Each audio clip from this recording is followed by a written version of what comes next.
Present by Shubham films. तू तो रहता बहर में बीजी देवरे के बाद जवानी भइल निजी।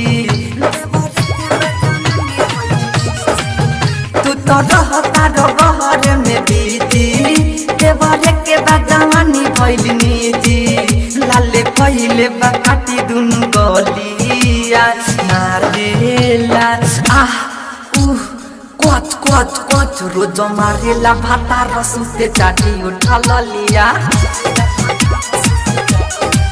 रोज मारेला भाता रसुते चाटी उठा लिया।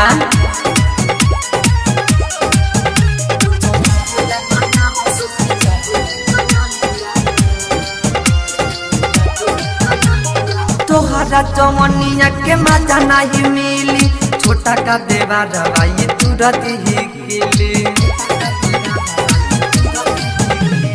तोहरा जवनिया के मजा नहीं मिली छोटा का देवा रवाई तुरंत ही गिली। खाली एने ओने बोले लागू बोलिया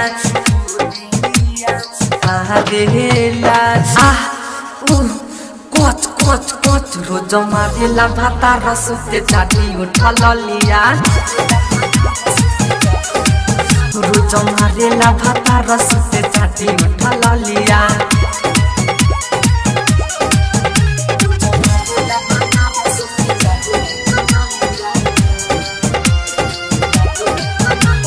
देवा रामू के सावा देखावे टेम्परेचर रामू राज सोइया के निक नइखे नेचर।